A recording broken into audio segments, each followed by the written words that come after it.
dare hear stories that will freeze your blood, where shadows watch and the unknown waits. Every sound, every step could be your last.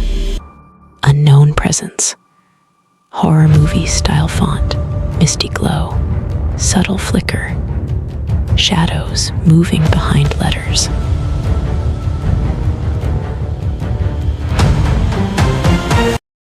I found the listing on a Tuesday afternoon while scrolling through rental sites during my lunch break. The house was perfect, too perfect. 3 bedrooms, hardwood floors, a fireplace, and rent so low I had to read it twice. The photos showed sunlight streaming through tall windows, illuminating empty rooms that seemed to be waiting for someone. I called immediately. The landlord, Mr. Brennan, sounded tired on the phone. He asked only 2 questions. Could I move in by the weekend? And was I comfortable living alone? I said yes to both. He told me the keys would be in the mailbox and that he'd email the lease. No tour, no meeting, no security deposit beyond first month's rent. I should have found that strange. I should have found a lot of things strange. The house sat at the end of Maple Court, separated from its neighbors by overgrown hedges and a lawn that hadn't been mowed in weeks. It was a 2-story colonial with white paint that had started to peel near the roof. As I pulled into the driveway that Saturday morning, I noticed all the windows were dark, even though it was nearly noon. The surrounding houses had their curtains open, their driveways full of cars, signs of life. This one looked like it had been holding its breath. The key was exactly where Mr. Brennan said it would be. I unlocked the front door and stepped inside. The air was cold.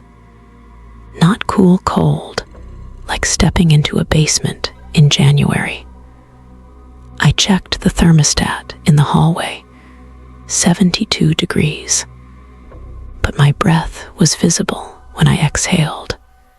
I spent the first day unpacking, trying to ignore the temperature, and the way sounds seemed to echo differently in each room. My footsteps were loud in the kitchen, but muffled in the living room.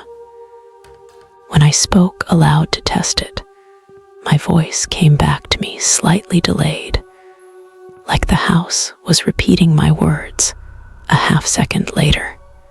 By evening, I had my bedroom set up and was sitting on the couch with takeout, scrolling through my phone. That's when I noticed the marks on the wall across from me. Small scratches, almost like tally marks, but irregular. I walked over to examine them. They were carved into the drywall, deliberate and deep. I counted 19 of them before stopping. I was still standing there when I heard the first knock. 3 sharp raps on the front door. I checked my phone, 9:47 p.m. I wasn't expecting anyone. Through the peephole, I saw nothing but the empty porch and the street beyond, dark except for a single streetlight half a block away. I opened the door anyway. No one was there. The porch was empty, the night silent. But as I started to close the door, I noticed something on the doormat, a piece of paper, folded once. I picked it up and unfolded it inside. The message was handwritten in pencil, the letters shaky. Don't stay on the 2nd floor after midnight. I told myself it was a prank. Neighborhood kids, maybe, or someone with a weird sense of humor. I crumpled the note and threw it away, then locked the door and checked every window on the first floor. All locked. I turned on every light in the house and turned the TV volume up higher than necessary. But I kept thinking about those words. Don't stay on the second floor after midnight. Why the second floor? Why midnight? At 11:30, I was still downstairs, pretending to watch a movie I wasn't following. My bedroom was upstairs. My bed, my clothes, everything I needed. But something about that note had worked its way under my skin. At 11:58, I decided I was being ridiculous. I turned off the TV and headed upstairs. The temperature dropped with every step. My bedroom was at the end of the hallway, past a bathroom, and 2 empty rooms I hadn't bothered to explore yet. I walked quickly, not looking at the dark doorways on either side. My door was closed. I didn't remember closing it. I pushed it open and flicked on the light. Everything was exactly as I'd left it. Bed made, suitcase in the corner, lamp on the nightstand. I checked the time on my phone. 12:02 a.m. I changed into sleep clothes and got into bed, keeping the lamp on. The house was quiet. Too quiet. I couldn't hear traffic from the street, couldn't hear wind, couldn't hear anything but my own breathing and the occasional creak of the house settling. Then I heard footsteps in the hallway. Slow, deliberate footsteps. Not the random creaks of an old house, actual footsteps, with rhythm and weight.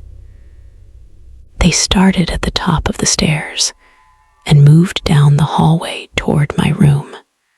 I sat up in bed, phone clutched in my hand, ready to dial 911.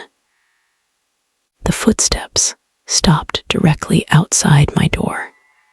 I stared at the gap between the door and the floor. A shadow moved across it, blocking the dim hallway light. Then the doorknob began to turn. I want to say I did something brave, that I shouted or threw the door open to confront whoever was there. But I didn't. I sat frozen in bed, watching the knob turn slowly, counterclockwise, until it stopped. The door didn't open. The shadow remained. For 3 minutes, I counted them on my phone. Nothing moved.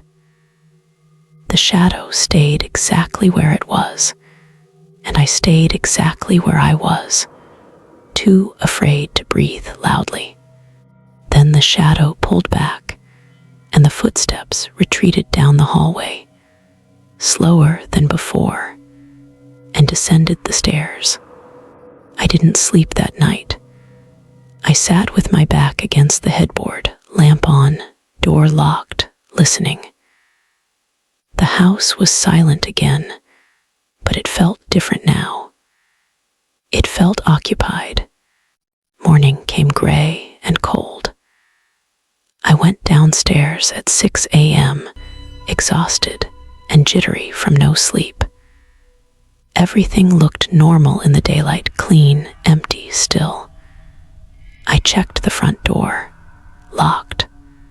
All the windows, locked. No signs of entry, no signs of anything.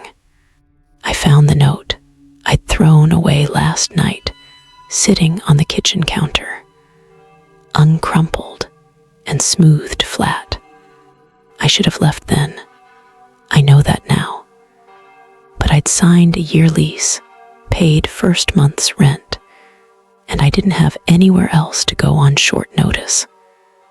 So I did what people do when they're in denial.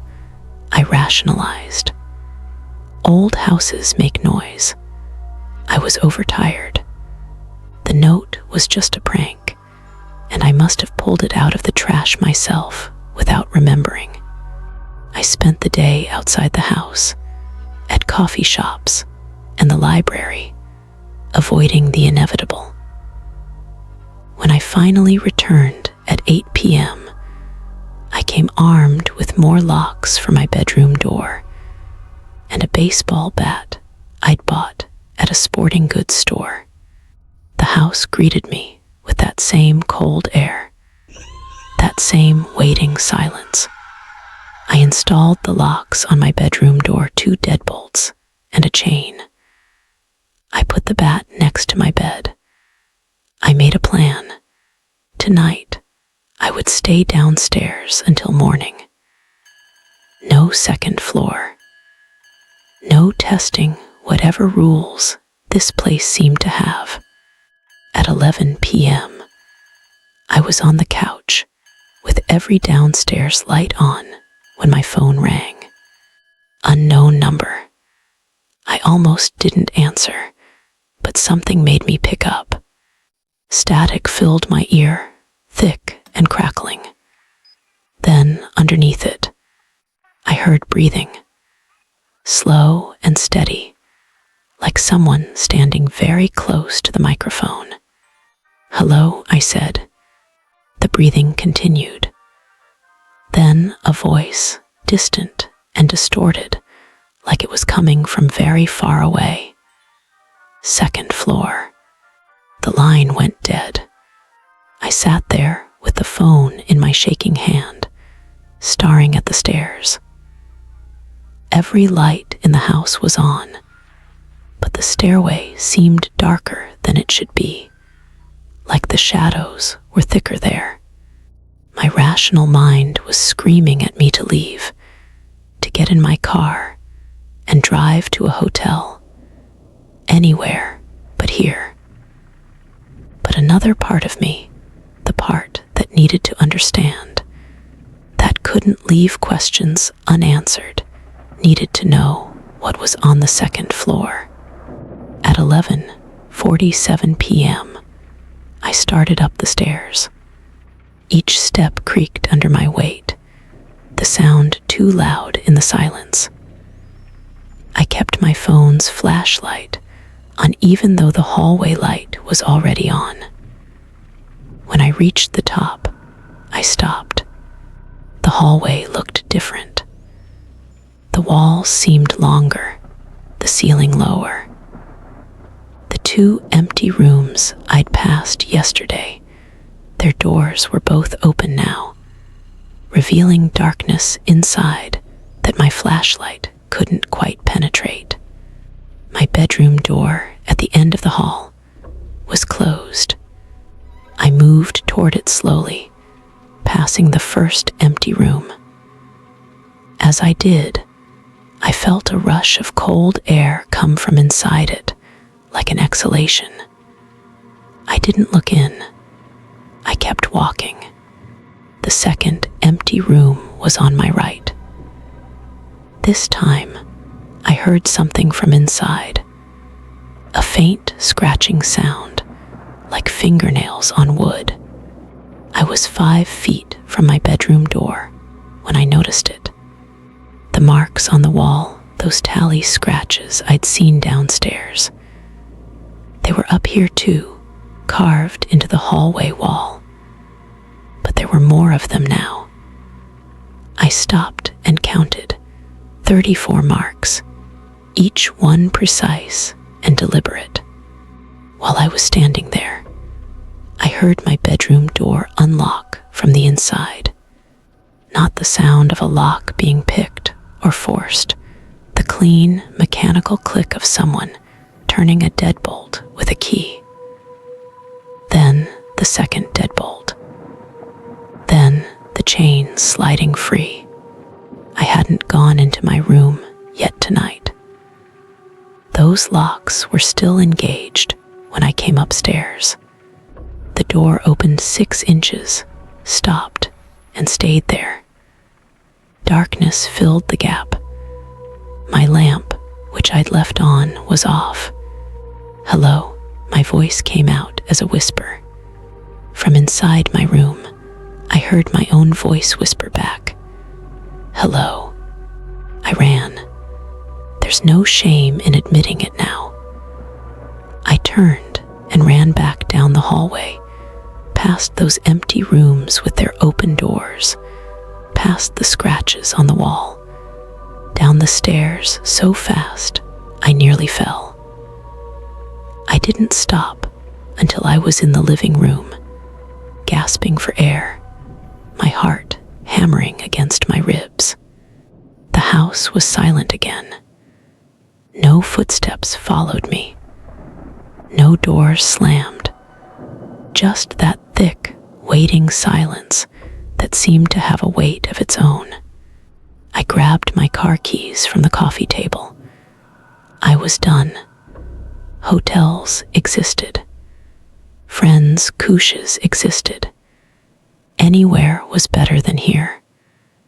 But as I reached for the front door, I saw something that stopped me cold.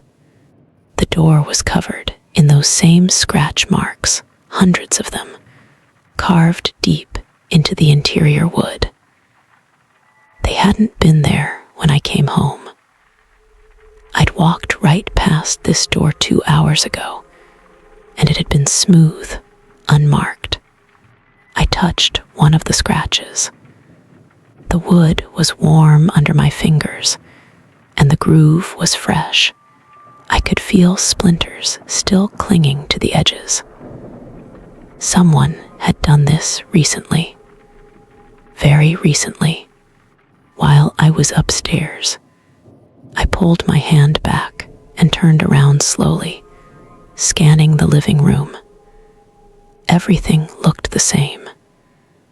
Couch, TV, my takeout containers still on the coffee table. The kitchen beyond was dark, but I could see the outline of the counters, the refrigerator, the table. Then I noticed the basement door, just visible at the edge of the kitchen. It was open about a foot. I'd checked that door earlier. It had been locked, and I didn't have a key for it. I should have left through a window. I should have broken the glass and climbed out and never looked back. But I was trapped in that horrible space between fear and curiosity, and the curiosity was winning. I moved toward the basement door, my phone's flashlight cutting through the darkness. The door's edge was covered in the same scratch marks as the front door. I pushed it open wider with my foot, keeping my distance. Stairs descended into absolute darkness. The air rising from below was even colder than the rest of the house, and it carried a smell I couldn't quite place, damp concrete and something else, something organic and wrong. "Is someone down there?" I called out. My voice echoed back, but distorted, like it was coming from somewhere deep and vast. And underneath the echo, I heard something else, a wet, dragging sound, like something heavy being pulled across concrete. The sound stopped the moment I stopped speaking. I closed the basement door and pushed a chair against it. My hands were shaking so badly, it took 3 tries. I backed away into the living room, keeping my eyes on the door, and that's when I saw the note. It was on the couch, placed neatly on the cushion where I'd been sitting. The same handwriting as before, the same shaky pencil letters. "You were supposed to stay downstairs. I hadn't heard anyone come in. I hadn't heard footsteps, doors, anything. But someone had been in this room while I was in the kitchen, close enough to place that note within arm's reach of where I'd been standing. I checked my phone, 12:34 a.m. I pulled up my recent calls and dialed Mr. Brennan, the landlord. It rang 6 times before going to voicemail. I didn't leave a message. Instead, I sent a text. Something is wrong with the house. Call me immediately. The text showed as delivered. I waited, phone clutched in both hands, watching the screen. 1 minute passed, 2 minutes. Then my phone buzzed with a response. I know. 3 dots appeared, showing he was typing more. I watched them pulse on the screen for 15 seconds before the next message came through. Don't go in the empty rooms. Don't answer if it speaks. It wants you to stay. My fingers trembled as I typed back. What is it? What's in this house? The dots appeared again. Disappeared, appeared, disappeared. Finally, I don't know. My daughter was the last tenant. She lasted 4 days. I called him immediately. The phone rang once, then went to a message. The number you have dialed is no longer in service. I tried again. Same message. I checked our text thread. All our messages were still there, including the ones from 30 seconds ago. But his number was disconnected. A sound came from upstairs. A door closing, gentle and deliberate. Then another door. Then another. One by one, every door on the second floor was closing. I could hear them clearly from where I stood. The bedroom, the bathroom, the 2 empty rooms. 4 soft clicks in sequence. When the sound stopped, I heard something new, humming, quiet and tuneless, coming from the top of the stairs. I moved to the front door, ready to tear through it regardless of the locks or scratches or whatever else stood in my way. But when I grabbed the doorknob, it wouldn't turn. Not locked, it turned freely in my hand, spinning completely around without engaging the mechanism at all. The door stayed shut. I tried the back door in the kitchen. Same thing. The knob spun uselessly. The windows were the old kind, painted shut decades ago. I grabbed a lamp and swung it at the living room window. The lamp shattered against the glass, but the window didn't even crack.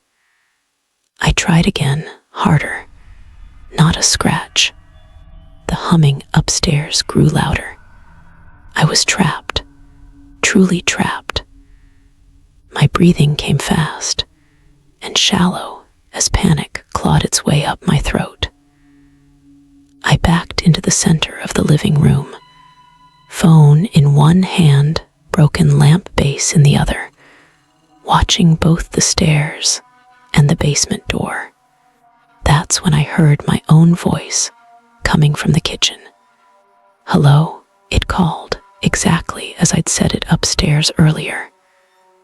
The same inflection, the same uncertain tone. Is someone down there? My words, my voice, coming from my mouth, played back from the darkness of the kitchen. I wanted to scream, but I was afraid of what would happen if I gave it more of my voice to use. So I stood there in silence, watching the kitchen doorway. A shadow moved across it. Tall, thin, shaped like a person, but wrong in ways I couldn't articulate. It didn't walk, it shifted, like a video skipping frames, appearing closer without crossing the space between. It reached the edge of the doorway and stopped. I could see it more clearly now, backlit by the faint light from the kitchen. It was person-shaped, but its proportions were off. Arms too long, head tilted at an angle that necks don't naturally bend. And it was looking at me. I couldn't see eyes, couldn't see a face, but I felt its attention like a physical weight. "What do you want?" I whispered. It didn't answer. Instead, it raised one of those too long arms and pointed toward the stairs. I shook my head. No. The shadow tilted its head further, the movement too fluid, too smooth. Then it spoke in my voice again. "Second floor." "No," I repeated, louder this time. The shadow lowered its arm. For a moment, nothing happened. Then every light in the house went out at once, plunging me into absolute darkness. I fumbled with my phone, nearly dropping it, and turned on the flashlight. The beam cut through the blackness, illuminating empty space where the shadow had been standing. The kitchen was empty. The living room was empty, but I could hear breathing now, close and all around me, coming from every direction at once. Multiple sources, overlapping, creating a rhythm that was almost hypnotic. My flashlight beam swept across the room and caught something on the wall. More scratches, appearing even as I watched them, carving themselves into the drywall with no visible source. They formed letters this time, jagged and crude. Geo up. I didn't want to obey. Every instinct screamed against it. But standing here in the dark, with those invisible breaths surrounding me, felt like a worse option than whatever waited upstairs. I moved to the stairs, each step a conscious choice to continue forward instead of collapsing where I stood. The breathing followed me, staying just close enough to feel, but never quite touching. At the top of the stairs, the hallway was pitch black except for my phone's light. All the doors were closed, just as I'd heard them close earlier. The scratches on the wall had multiplied. The entire wall was covered now. Overlapping marks that formed patterns. I tried not to look at too closely. My bedroom door was at the end of the hall. I didn't want to go there. But the breathing behind me was getting closer, and I could feel warmth on the back of my neck that shouldn't exist in this cold house. I walked to my bedroom door and turned the knob. It opened easily. The locks I'd installed were gone, leaving smooth wood where the deadbolts had been. Inside, my room was exactly as I'd left it. Bed made, lamp on the nightstand, though it wasn't giving off light. My suitcase in the corner, and sitting on my bed, facing away from me, was a figure. It had my build, my hair, wearing the clothes I'd had on yesterday. It sat perfectly still, hands folded in its lap, head slightly bowed like it was praying or sleeping. "Hello," I said, immediately regretting giving it more of my voice. The figure didn't turn around, but it spoke, and the voice was mine. "I've been waiting for you." My light flickered. Once, twice. The battery was dying. It had been at 67% 5 minutes ago, but now it showed 12%. "What are you?" I asked. "I'm you," it said simply. "The you that stays." "I don't understand." "You will." The figure stood up slowly, still facing away. "Everyone understands eventually. The daughter before you understood on day 4. The man before her lasted 6 days. The woman before him made it to day 9. The scratches on the walls, I understood now. Each one was a day. Each person who'd lived here had marked their time until they couldn't anymore. "How long have you been here?" I whispered. The figure finally turned around, and I saw its face, my face, but hollow-eyed and gray, with a smile that was too wide and held too long. "I've always been here," it said, "and now so will you." My phone died. The darkness was complete and suffocating. I heard the figure move closer, felt the displacement of air as it approached. Its breath was cold against my face, my own breath, somehow stolen and returned wrong. "Don't fight it," my voice whispered from inches away. "It only makes the waiting longer." I stumbled backward, hands out, and hit the doorframe. I turned and ran, bouncing off walls in the pitch darkness, my hands scraping against those endless scratches. I found the stairs by nearly falling down them, catching myself on the railing.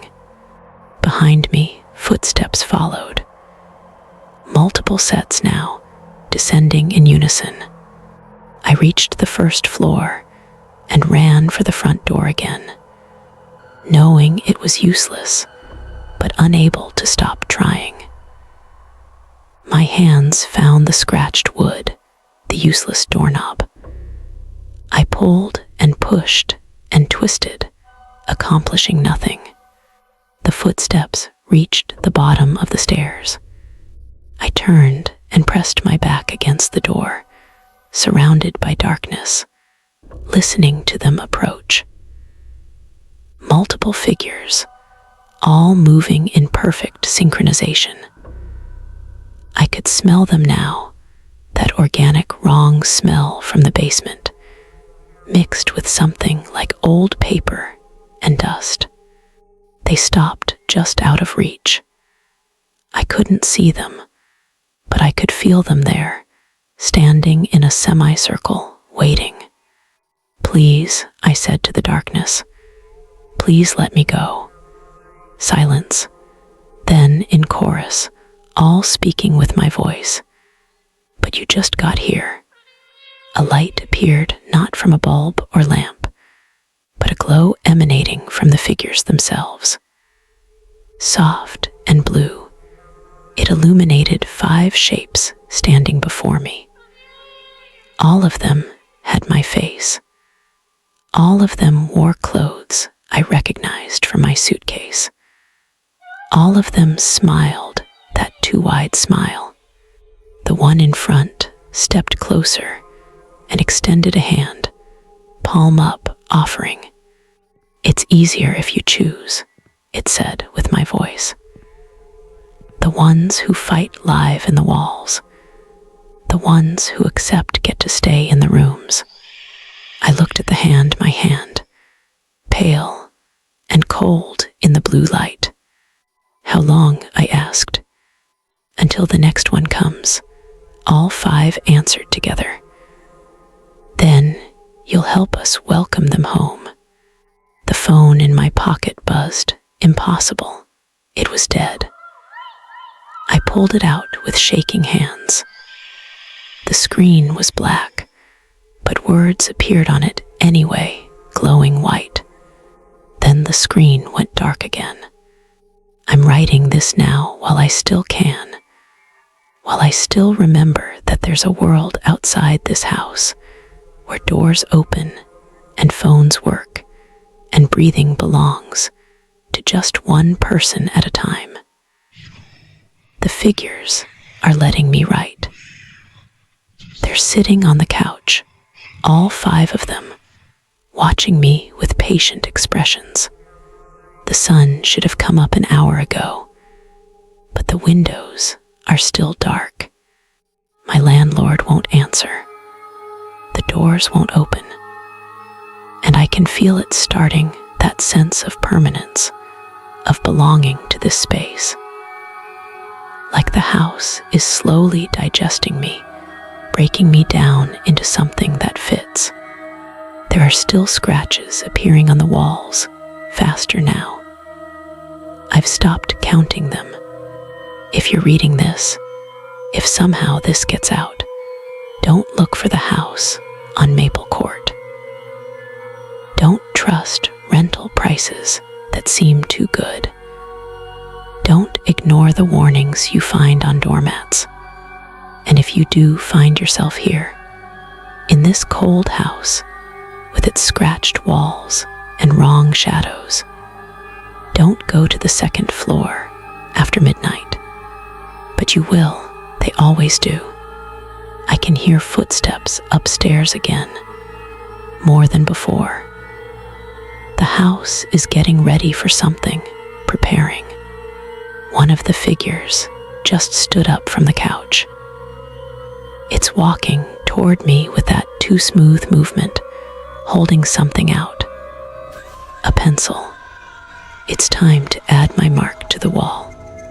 Day 1.